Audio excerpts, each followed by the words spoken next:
untuk membuang Yusuf ke suatu tempat yang jauh, agar dia tidak bertemu lagi dengan Yakub. Dengan begitu dia berpikir Yakub akan melupakan Yusuf dan kembali lagi menyayangi mereka. Dia juga mengatakan kalau saudara-saudaranya harus melupakan rencananya untuk membunuh Yusuf. Keesokan harinya mereka melakukan rencana itu dengan mengajak Yusuf untuk pergi mengembala kambing. Tapi awalnya Yakub melarang mereka mengajak Yusuf karena masih terlalu kecil. Tapi Syamun mengiming-imingi Yusuf untuk pergi mengembala kambing.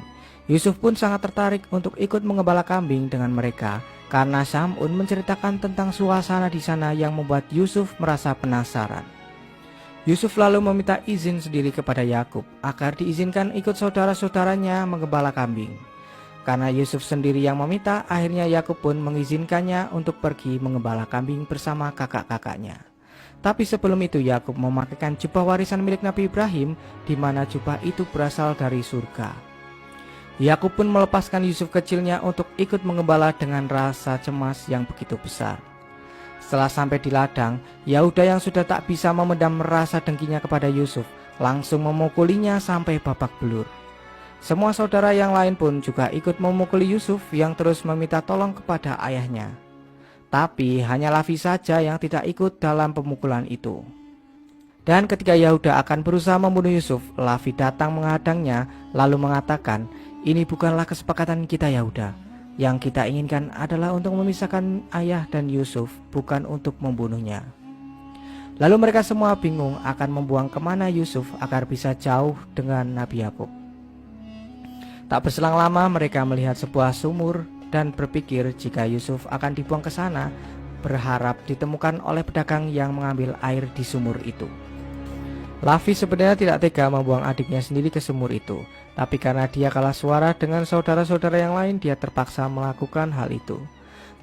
Sebelum diceburkan ke sumur, Yusuf mengatakan kepada Lavi bahwa dia tetap menyayangi saudara-saudara lain meskipun mereka berbuat jahat kepadanya, dan memperingatkan Lavi agar jangan sampai Yakub tahu tentang hal ini, karena jika seorang nabi marah dan mengutuk, maka binasalah mereka semua. Yusuf juga berpesan kepadanya agar segera bertobat kepada Allah, karena peristiwa ini tak mungkin luput dari penglihatannya. Setelah itu Yusuf pun diceburkan oleh saudara-saudara lainnya hingga ia pingsan. Di alam bawah sadarnya Yusuf bertemu kakek-kakek tua yang sudah menunggu kedatangannya dari masa lampau. Dia diberitahu oleh nabi zaman dahulu tentang kehebatan Yusuf, makanya dia ingin sekali bertemu dengan Yusuf. Dia juga mengetahui kalau akan terjadi peristiwa tragis di sumur ini, dan hal itu yang membuatnya menunggu kedatangan Yusuf di situ. Setelah Yusuf sadar, dia langsung memanggil Lavi dan mengatakan jika dia ketakutan berada di kegelapan. Tapi Lavi laki-laki pun tidak bisa berbuat apa-apa. Karena tahu Yusuf selamat, Yahuda lalu menyuruh semua adik-adiknya untuk pergi dari sana, berharap Yusuf akan mati kelaparan di dalam sumur. Setelah membuang Yusuf ke sumur, saudara-saudaranya sangat takut untuk pulang dan bertemu Nabi Yakub. Mereka pun menunggu sampai malam agar bisa menutupi keburukan mereka. Mereka juga memiliki ide untuk mengatakan kepada Yakub kemana Yusuf. Mereka akan mengatakan bahwa Yusuf dimakan oleh serigala dan pakaiannya dilumuri darah kambing, agar terlihat dia memang dimangsa oleh serigala. Saat mereka sampai di Kanaan, semua keluarga ternyata sudah menunggu kehadiran mereka. Dan Yakub sangat mencemaskan Yusuf. Ketika anak-anaknya datang sambil berpura-pura menangis, Yakub menyadari bahwa Yusuf tidak ada di antara mereka. Lalu ia pun jatuh pingsan. Saat sudah sadar, Yakub menanya Yahuda apa yang sebenarnya terjadi. Yahuda dan Syamun menceritakan jika Yusuf dimangsa oleh segerombolan serigala saat mereka sedang menggembala kambing. Dengan sandiwaranya, mereka semua mengarang cerita seakan-akan kejadian itu sangat mengerikan bagi mereka. Yahuda juga memberikan pakaian Yusuf yang sudah dilumuri darah kambing tadi kepada Yakub, agar dia percaya bahwa memang Yusuf dimangsa oleh para serigala. Yakub pun percaya jika itu adalah pakaian milik Yusuf yang membuatnya semakin bersedih dan kembali pingsan. Tak berselang lama saat Yakub sudah sadar, dia mulai curiga terhadap anak-anaknya jika cerita yang mereka ceritakan itu telah dibuat-buat. Karena menurutnya serigala yang memangsa Yusuf sangat baik hati, karena para serigala itu memangsa Yusuf tanpa mencabik-cabik pakaiannya. Seketika mereka pun terdiam mendengar perkataan ayahnya itu. Zulfa pun kembali mengingatkan mimpi Yakub tentang seorang anak yang diserang kawanan serigala waktu itu. Tapi Yakub tidak percaya kalau Yusuf diserang oleh kawanan serigala, karena bajunya saja tidak ada yang robek sedikit pun. Yehuda dan Syamun merasa aneh kenapa pakaiannya masih utuh dan masih berpura-pura tidak tahu apa yang telah terjadi. Yakub memang tidak tahu apa yang sebenarnya terjadi, tapi dia memperingatkan kepada anak-anaknya karena mereka telah dikuasai oleh hawa nafsu, dan dalam peristiwa ini setan telah menghantui mereka semua. Setelah Yakub pergi, mereka mulai cekcok karena Yakub tidak mempercayai perkataan mereka semua. Mereka juga akan terus bersandiwara sampai ayahnya bisa percaya apa yang mereka katakan tadi. Sementara itu di sumur, Yusuf didatangi oleh malaikat wahyu, yaitu Jibril. Assalamu ala warith Ishaq wa Ya'qub an-nabiyyin. Assalamu ala warith Adam. Yusuf pun kaget melihat sosok malaikat Jibril dan menanyakan siapakah dirinya.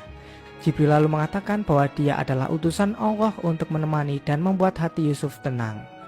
Yusuf langsung menceritakan kejahatan saudara-saudaranya sampai dia babak belur kepada Jibril. Jibril pun mengatakan dengan izin Allah, luka di tubuh Yusuf semuanya sudah sembuh. Yusuf kembali bertanya bagaimana cara mengobati luka hatinya yang telah dizolimi oleh para saudaranya.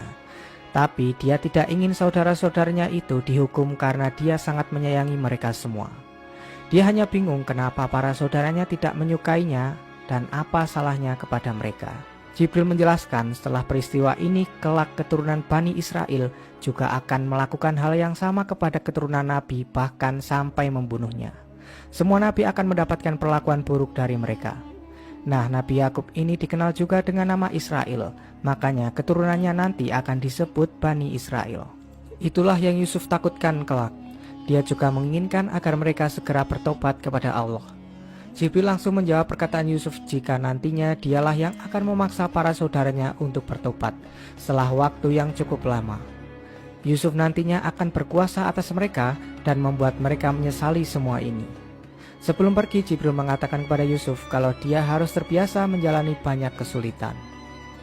Keesokan harinya semua warga Kanaan dan keluarga Yakub mencari Yusuf di sekitar ladang gembala yang biasa mereka tempati. Saat beberapa warga mendekati sumur Yusuf, malaikat Jibril kembali datang kepada Yusuf dan menyuruh Yusuf untuk tidur. Karena Allah berkehendak lain jika Yusuf belum boleh bangun dan kembali ke ayahnya Nabi Yakub. Tapi saat saudara-saudaranya mendatangi Yusuf, dia pun terbangun dan mengatakan jika dia baik-baik saja, hanya saja dia merasa lapar. Lavi yang membawa bekal langsung memberikannya makanan dan menceritakan keadaan ayahnya yang terus bersedih karena kehilangan Yusuf. Singkat cerita, ada sekelompok khilafah atau pedagang sedang berada di sekitar sumur Yusuf. Dan di saat itu juga datang badai pasir yang membuat khilafah itu harus kehilangan arah untuk menuju Mesir. Ternyata pemimpin khilafah itu juga pemeluk agama Tauhid karena dia juga merupakan cucu dari Nabi Ibrahim. Pria itu bernama Malik. Mereka pun bergegas melanjutkan perjalanan menuju Mesir, tapi karena mereka kehabisan air, mereka harus mencari air terlebih dahulu agar persediaan mereka bisa mencukupi saat dalam perjalanan.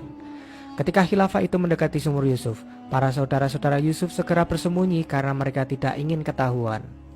Malik sebenarnya sudah tahu jika di sumur yang sekarang ditempati Yusuf saat ini airnya asin dan tidak bisa untuk diminum. Mereka pun sebenarnya enggan untuk mengambil air di sumur itu, tapi anehnya para hewan yang dikendarai mereka berhenti di depan sumur dan seakan-akan tidak mau untuk melanjutkan perjalanan. Karena hal itu Malik pun memutuskan untuk istirahat sebentar di sana. Salah satu teman Malik berpikiran bahwa para hewan itu pasti mencium bau air, makanya berperilaku aneh seperti itu. Di saat itu juga ada kakek-kakek yang sedang merasa kehausan dan menginginkan air yang sudah menipis. Akhirnya para khilafah itu mencoba mengecek sumur itu untuk memastikan apakah airnya asin atau tawar. Dan dengan kehendak Allah, air sumur yang seharusnya asin berubah menjadi tawar, yang membuat Malik merasa aneh mengetahui hal itu.